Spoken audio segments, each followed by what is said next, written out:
이 아침에도 또 하나님의 말씀을 같이 나눌 수 있도록 하나님께서 은혜를 주셔서 감사를 드립니다. 오늘은 시편 강의 9번째 시간으로 시편 73편에서부터 83편까지 있는 말씀을 같이 한번 살펴보면서 은혜를 나누려고 생각을 합니다. 저희가 시편을 계속해서 살펴보고 있는데요. 어떤 분이 그런 말씀을 주셨어요. 목사님, 시편이 시라고 그러는데 그냥 얼핏 보기에는 시처럼 보이지 않습니다. 그렇게 이야기를 하셨어요. 그리고 사실 시편에는 시가 가지고 있는 다양한 상징이나 또 비유들, 또 함축, 압축, 또 그리고 뭐 은유법이라든지 직유 또는 의인법 같은 다양한 요소들이 사용되고 있는데, 형식만 봐서는 오늘날 우리가 일반적으로 읽을 때, 시를 읽을 때 보는 그 운율이나 리듬 같은 것이 사실 형식적인 면에서는 잘 드러나 있지 않습니다. 우리가 이제 생각하는 시에 가지고 있는. 그래서 형식적인 면으로 볼 때는 시편이 시처럼 보이지 않는다, 그렇게 생각할 수도 있습니다. 그런데 이 고대 히브리 문학의 특징들 가운데 하나가 시편에도 잘 드러나 있는데요. 그것이 뭔가 하면 반복이라고 하는 방법입니다. 특별히 18세기 중엽에 옥스퍼드 대학의 신문학 교수로 있던 로버트 로우드 주교라고 하는 분이 이 시편에서 특별히 이 개념의 대구법이라 하는 그런 것들을 발견했다고 그럽니다. 우리가 사실 비근한 예를 들어도 반복이라고 하는 것은 그 글에 있어서 아주 중요한 표현 방식이라고 우리가 볼 수가 있습니다. 예를 들어서 나는 하염없이 눈물을 흘렸습니다. 그러면 이제 어떤 것을 강조하기 위해서 우리가 강한 단어를 찾아서, 의미가 강한 단어를 찾아서 이렇게 쓸 수도 있습니다. 그런데 평범한 단어를 반복해서 쓰면은 또 강조하는 의미가 나타날 수 있고 더 강한 의미를 전달할 수도 있습니다. 예를 들어서 나는 하염없이 눈물을 흘렸습니다, 이렇게 표현할 수도 있지만은 나는 울고 또 울었습니다, 만약에 이렇게 표현한다고 하면은 어쩌면 더 임팩트가 더 강한 의미를 전달할 수도 있을 것입니다.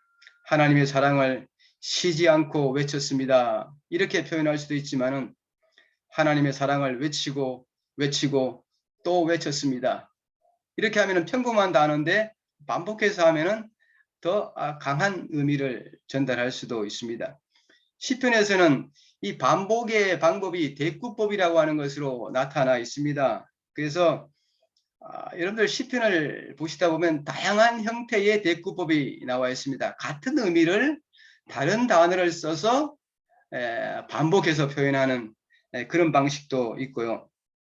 또는 대조되는 단어를 반복해서 쓰면서 그 자기가 전달하고자 하는 내용을 더 강하게 표현하기도 합니다. 예를 들어서 시편에 보면은 여호와의 산에 오를 자 누구며 그 거룩한 곳에 설 자가 누군고, 뭐 그런 표현이 있죠. 같은 의미를 반복하고 있는 것이죠. 이런 동의 대구법이라 그렇게 부르기도 합니다. 시편 1편 1절에 보면 그런 표현이 있죠. 악인의 길을 쫓지 아니하며 죄인의 길에 서지 아니하며 오만한 자리에 앉지 아니하고, 비슷한 의미들을 세 번씩 여기는 반복하고 있다고 볼 수가 있습니다. 시편 119편에도 보면은 여호와의 율법은 완전하여 영혼을 소성케 하고 여호와의 증거는 확실하여 우둔한 자로 지혜롭게 하며 여호와의 교훈은 정직하여 마음을 기쁘게 하고 여호와의 계명은 순결하여 눈을 밝게 하도다. 이런 대구법이 이 시편에는 아주 많이 나타나 있습니다. 우리가 이런 것들을 한번 살펴보는 것도 의미가 있다고 생각합니다. 또는 대조되기는 대꾸법도 있죠. 대저 악인의 길은 여호와께서 인정하시나 의인의 길은 여호와께서 인정하시나 악인의 길은 망하리로다. 이런 대조되는 대꾸법. 그래서 이 시편에는 이런 다양한 대꾸법이 많이 나타나 있습니다. 이런 것들을 한번 살펴보는 것도 의미가 있을 뿐 아니라 시편을 이해하는 데 큰 도움이 됩니다. 예, 오늘은 73편부터 보는데요. 73편을 한번 보시면은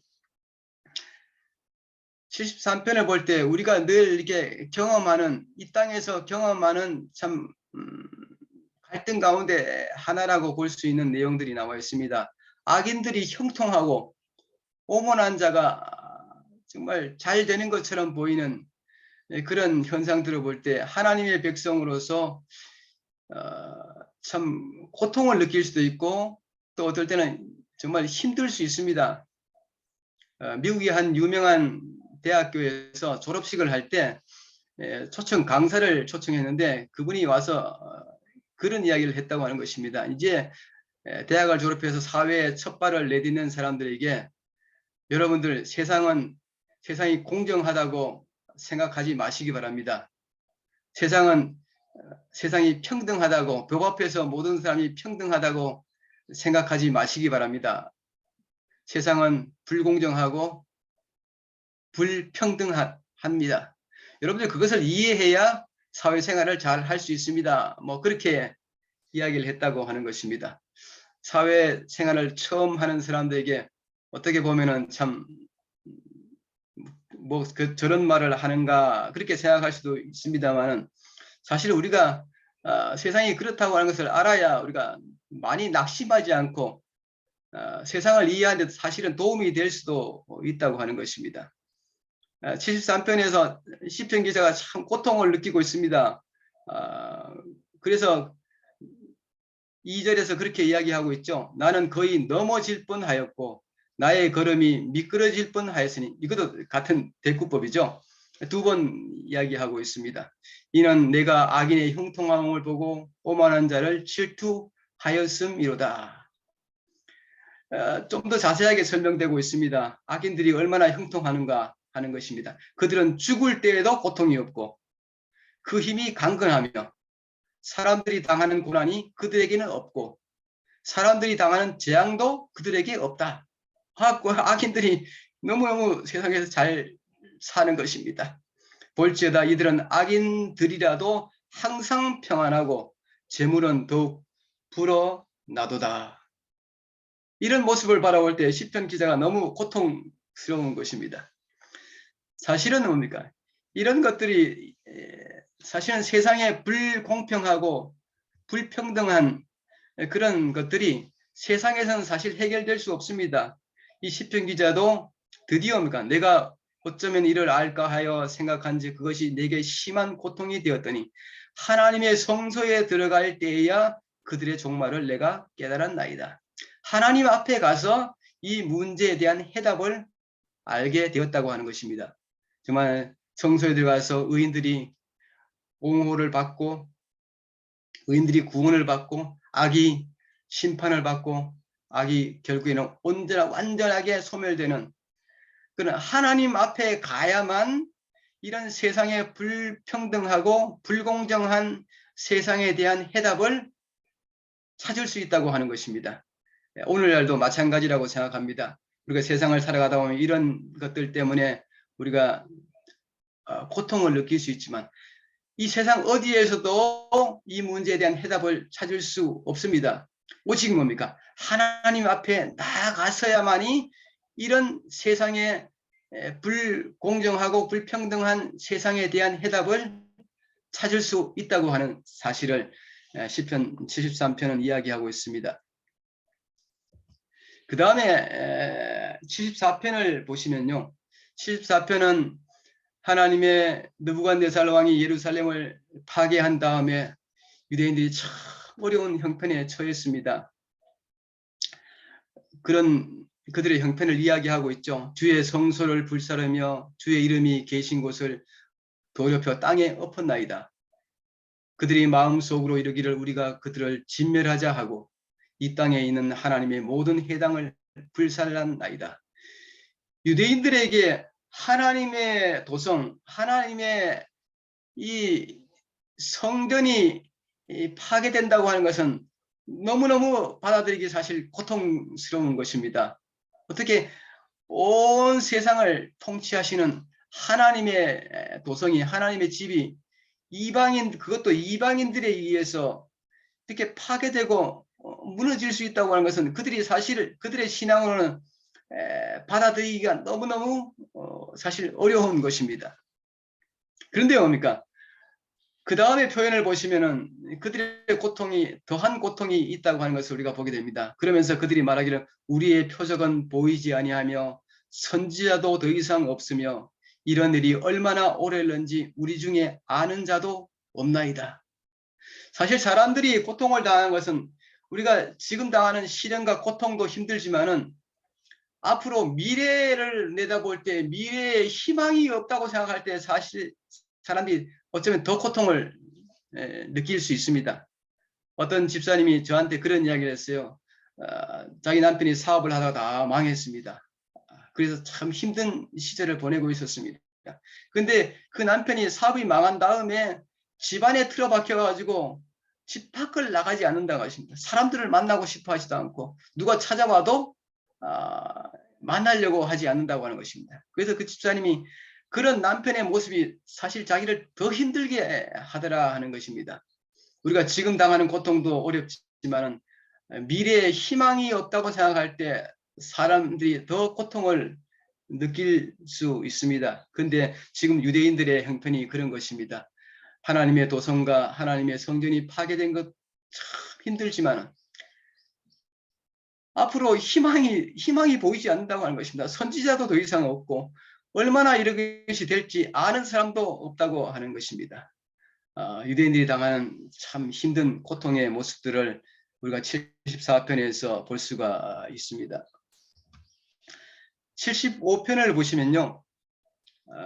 여기에 보면은 처음에 제가 뽑은 2절을 보면 주의 말씀이 내가 정한 기약이 이르면 내가 바르게 심판하리니 원수들에게서 구원받은 것을 노래하는 시입니다. 사내립이 이스라엘 백성들을 침략했다가 거기서부터 구원받은 것을 경축하는 의미에서 쓰여진 시라고 알려져 있습니다. 근데 오늘 우리가 여기서 75편에서 특별히 살펴보아야 될 내용들은 주의 말씀이 내가 정한 기약이 이르면 하는 하나님께서 정한 시간, 정한 때, 기약이 이르면 내가 바르게 심판할 것이다 하는 말씀을 우리가 기억해 보면 좋겠다 하는 생각이 듭니다. 하나님의 때가 있다고 하는 것입니다. 우리가 늘 신앙의 삶을 살면서 하나님의 때를 바라보는 것 참 중요한 신앙의 태도라고 생각합니다. 때때로 우리는 우리의 계획을 세우고 우리의 스케줄을 짜고 그래서 하나님이 내 스케줄대로 이루어 주기를 바라고 또 그렇게 되기를 바라는 기도까지 우리가 드릴 때가 많이 있지 않습니까? 근데 사실은 하나님이 가장 잘 아시고 사실은 하나님이 내가 내 자신을 아는 것보다도 하나님이 우리를 더 잘 아시지 않습니까? 그래서 하나님의 때에 하나님의 시간에 이루어지는 것이 우리의 삶에서도 최선이라고 하는 것입니다. 그래서 하나님의 정한 기약을 기억해 보는 것 참 중요하다고 생각합니다. 마지막 7절에 보면 그런 표현을 있죠. 오직 재판장이신 하나님이 이를 낮추시고 저를 높이시리라. 하나님의 때에 하나님께서 세상의 악인들을 낮추시고 하나님의 백성을 반드시 높이실 것이다. 그렇게 이야기하고 있는 것을 우리가 여기서 볼 수가 있습니다.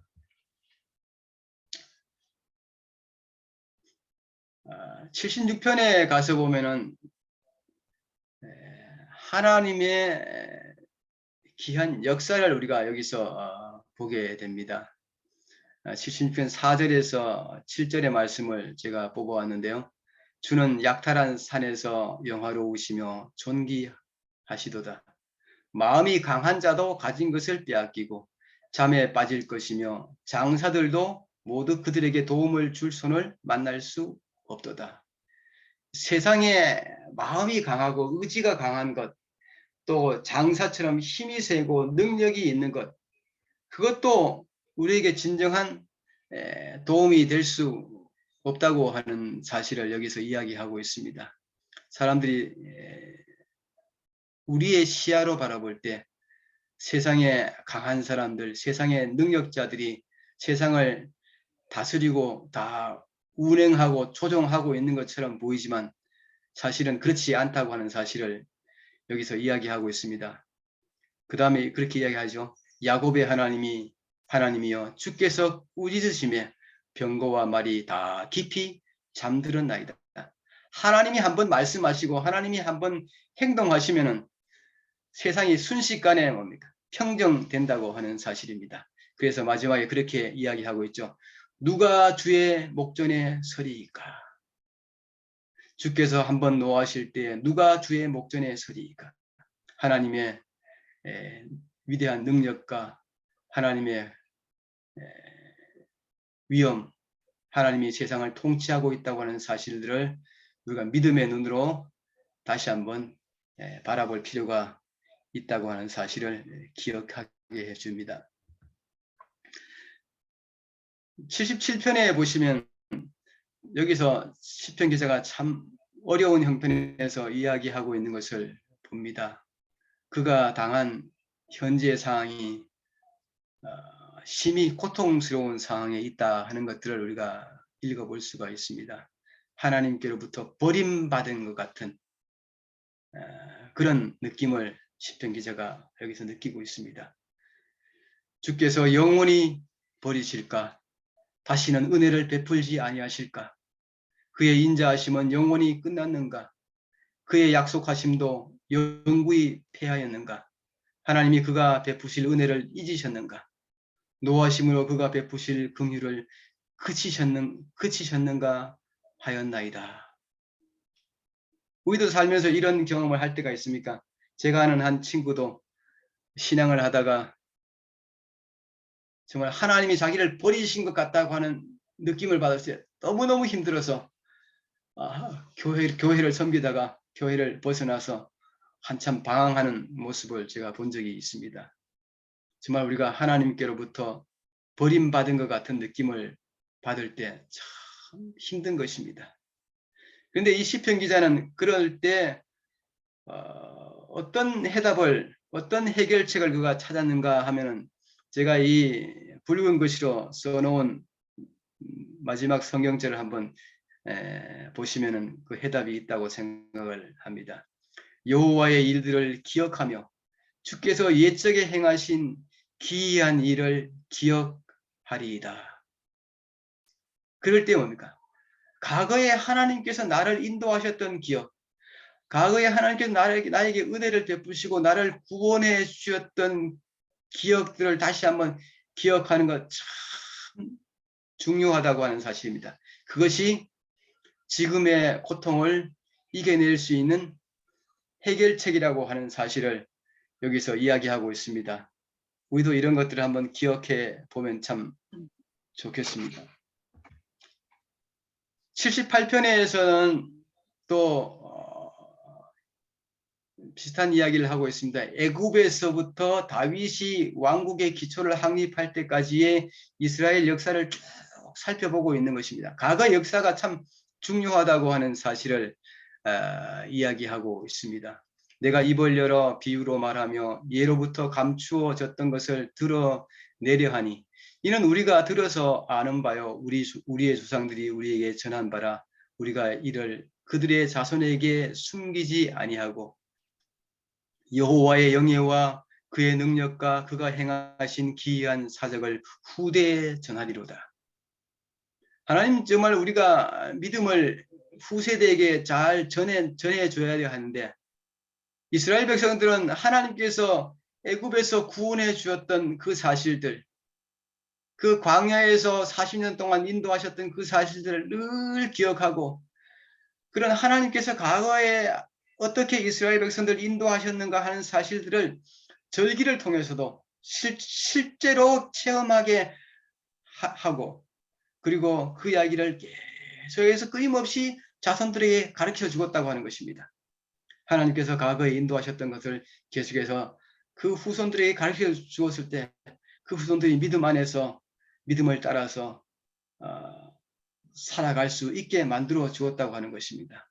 왜 그렇게 후손들에게 하나님께서 인도하셨던 것들을 왜 전해야 하는가? 그 뒷부분에 그 이유들을 자세하게 설명하고 있습니다. 그렇게 이야기하고 있지 않습니까? 그들의 소망을 하나님께 두며, 그 후손들을 말하는 것입니다. 후손들이 소망을 하나님께 두며 하나님께서 행하신 일을 잊지 아니하고 오직 그의 계명을 지켜서 그들의 조상들 곧 완고하고 패역하여 그들의 마음이 정직하지 못하며 그 심령이 하나님께 충성하지 아니한 세대와 같이 되지 아니하게 하려 하심이로다. 그렇게 고백하고 있는 것을 보게 됩니다.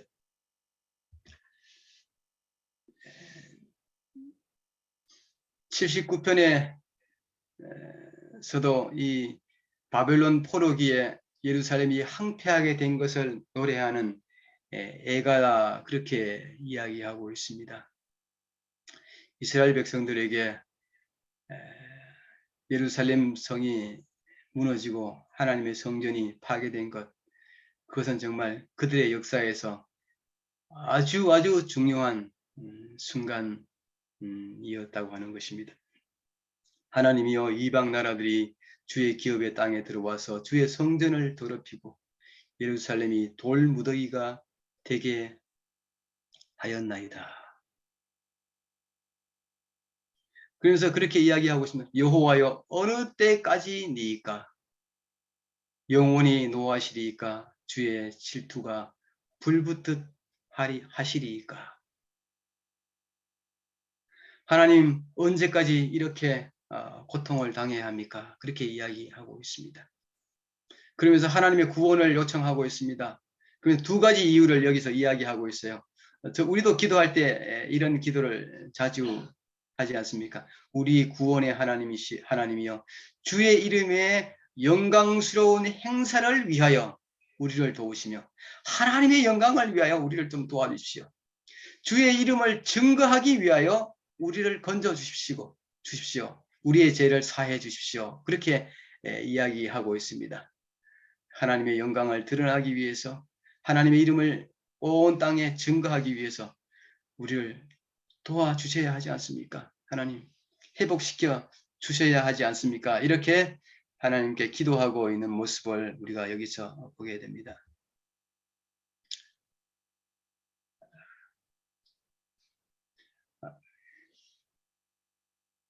그 다음에 제가 넘어왔네요. 시편 80편에서는 이스라엘 민족들이 큰 고난에 있을 때 쓰여진 시입니다. 만군의 하나님 여호와여, 주의 백성의 기도에 대하여 어느 때까지 노하시리이까? 주께서 그들에게 눈물의 양식을 먹이시며 많은 눈물을 마시게 하셨나이다. 정말 이스라엘 백성들이 큰 고난 가운데서 하나님 앞에서 힘들고 어려운 상황을 겪고 있는 것을 보게 되는 것입니다. 하나님의 은총을 소망하는 이스라엘 백성들의 간절한 기도를 우리가 여기서 볼 수가 있습니다.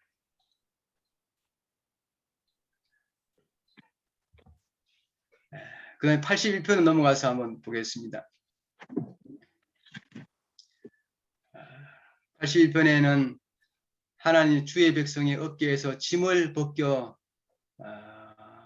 주시겠다, 그런 말씀을 하고 있는 것을 보게 됩니다. 여기 보면 하나님이 애굽 땅을 치러 나가시던 때 요셉의 족속 중에 이를 증거로 세우셨도다. 거기서 내가 알지 못하던 말씀을 들었나니 이르시되. 특별히 81편에 보시면은 대부분의 시들이 시인의 소망을 이야기하고 탄원을 이야기하고 찬양을 이야기하고 있습니다. 그런데 82편을 잘 보시면은 이 뒷부분에 내가 알지 못하던 말씀을 들었나니, 그까지는 시인의 이야기고, 이르시되 내가 그의 어깨에서 짐을 벗기고, 여기서부터는 하나님께서 직접 하시는 말씀을 듣고 기록하고 있는 모습을 우리가 여기서 보게 됩니다. 근데 하나님께서 이스라엘 백성들을 애굽에서 구원해 주실 때 거기서 내가 알지 못하던 말씀을 들었다, 그런 표현을 여기서 하고 있는데, 사실은 하나님께서 모세와 아론을 바로에게 보낼 때, 또 하나님께서 개입하실 때 이스라엘 백성들이 하나님께서 그런 큰 역사를 통해서 이스라엘 백성들 민족적으로 그 고통에서부터 해방시키시고 구원하시고 한 나라를 세우시는 역사를 행하실 것이라고 하는 것들을 그들이 그렇게까지는 기대하지 못했다고 하는 것입니다. 그런데 하나님께서 그들이 기대하지 못했던 그런 역사를 행하고 있는 것을 봅니다. 그래서 하나님이 직접 말씀하시는 것이죠. 내가 그의 어깨에서 짐을 벗기고 그의 손에서 강주리를 놓게 하였도다. 그들의 고역과 그들의 힘든 노역에서부터 해방시켜 주겠다 하는 것입니다. 내가 고난 중에 부르짖음에 내가 너를 건졌고 우레소리의 은밀한 곳에서 내게 응답하며 무리바 물가에서 너를 시험하였도다. 하나님이 직접 여기서 말씀하시는 모습을 우리가 81편에서 보게 됩니다. 특별한 시편이고 특별한 경험이라고 우리가 여기서 생각할 수가 있습니다.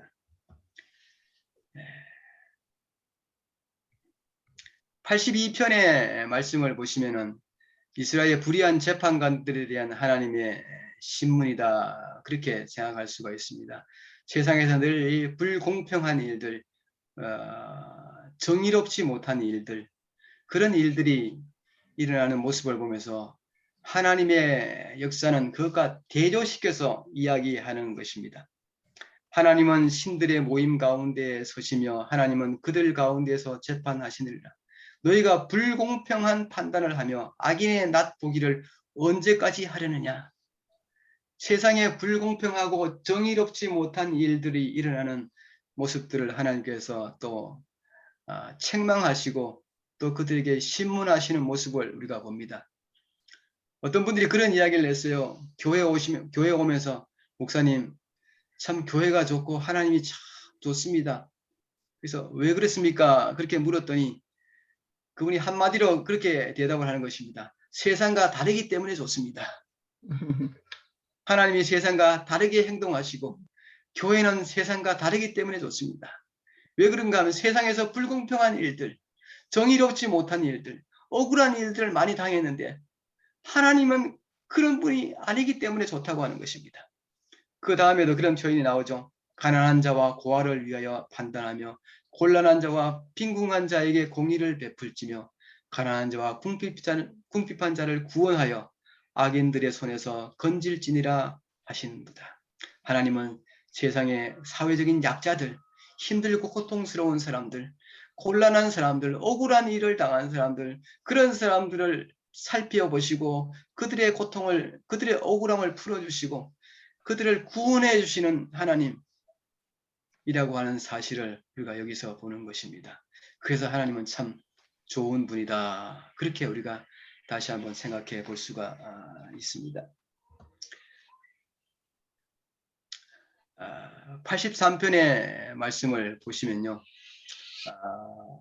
이스라엘 원수들이 연합하여 하나님의 백성들을 어려움을 줄 때에 쓰여진 것입니다. 특별히 여호사밧 왕 때 모압과 암몬과 에돔이 연합하여 이스라엘을 침략할 때 이 시가 쓰여진 것이다, 그렇게 이해하고 있습니다. 83편 보시면 여기 83편에 제가 뽑아온 내용들을 한번 보시면은 여기도 대조되는 모습을 우리가 볼 수가 있습니다. 여기 보시면요, 하나님이여 침묵하지 마소서, 하나님이여 잠잠하지 마시고 조용하지 마소서. 그렇게 이야기하고 있습니다. 그 다음에 표현을 보시면요. 무릇 주의 원수들이 떠들며 주를 미워하는 자들이 머리를 들었나이다. 지금 그들이 당하는 현실의 세계는 어떠냐면 원수들이 막 떠들고 원수들이 고개를 들고 하나님의 백성들을 압제하는 힘들게 하는 그런 행동들을 막 하는 그런 상황이라고 하는 것입니다. 그런데 뭡니까? 그런 상황에서 그들이 당할 때 하나님은 침묵하고 가만히 계신 것 같은 것입니다. 하나님 언제까지 침묵하시겠습니까? 2차 대전 때 유대인들이 이런 이야기를 많이 했다고 하는 것입니다. 정말 나치 독일이 유대인들을 수백만 명의 유대인들을 죽이고 할 때 눈으로 봐도 육신의 눈으로 바라볼 때 하나님이 가만히 계신 것처럼 보인다고. 하나님이 침묵하는 것처럼 이런 악이 행해지고 있는데 불구하고 하나님이 침묵하고 잠잠한 것처럼 보인다고 하는 것입니다. 그런데 어떤 유대인이 그런 글을 써놨습니다. 유대인들이 고통당하고 죽어갈 때 하나님께서 그 자리에 함께 계셨다. 하나님이 우리의 고통의 최고의 고통의 순간에 하나님이 함께 계셨다. 이스라엘 백성들이 하나님이 침묵한 것처럼 보이는 것입니다.